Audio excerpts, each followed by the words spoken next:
Hi friends, చూడండి ఈరోజు అయితే మా తోట దగ్గర సీతాఫల చెట్టు ఉంది. దానికైతే కాయలు అయితే కోస్తున్నాము. మంచిగా రెడ్ కలర్లో ఉన్నాయి. ఇవైతే ఒక 2-3 డేస్లో అయితే పండుతాయి మంచిగా, అందుకని కోస్తున్నాను.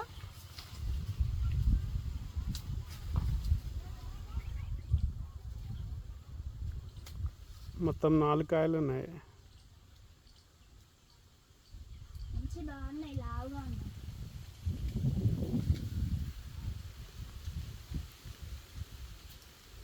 అటువైపు కూడా ఒకటి ఉంది కాయ. ఇక్కడ ఇది కూడా బాగుంది. ఇంకా పైన ఉంది, ఇక్కడ రండి. అది నాకు అందదు.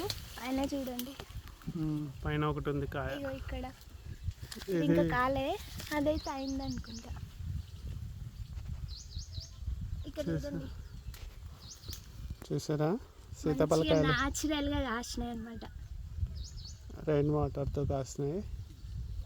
దీపావళి వస్తుంది కదా, సీజన్ స్టార్ట్ అయింది. ఎవరైనా సీతాఫలకాయలు తినాలంటే తినండి, ఆరోగ్యానికి చాలా మంచిది. సీతాఫలం తింటే క్యాన్సర్ అనేది కంట్రోల్లో ఉంటుంది. బాగుంది కదా చెట్టు. సైడ్ ఒక చెట్టు ఉంటుంది, దానికైతే చాలా కాయలు ఉంటాయి. ఆ చెట్టుకి కాయలు కోసినప్పుడు అప్పుడు ఒక వీడియో తీస్తాం. దానికైతే నెక్స్ట్ వీక్ వస్తాము. దానికైతే అసలు చెట్టు నిండా ఉంటాయి, ఒక 50 కాయలు దాకా ఉంటాయి. అది పెద్ద చెట్టు అనమాట. అప్పుడు మళ్ళీ వీడియో తీసి చూపిస్తా. మంచిగా న్యాచురల్గా దొరుకుతాయి మాకైతే అన్ని ఫ్రూట్స్, సీజనల్ ఫ్రూట్స్ అయితే చాలా బాగుంటాయి. ఇవే తీసుకెళ్ళి మాగబెడతాము. ఒక 2-3 డేస్ అయితే మంచిగా పండుతాయి.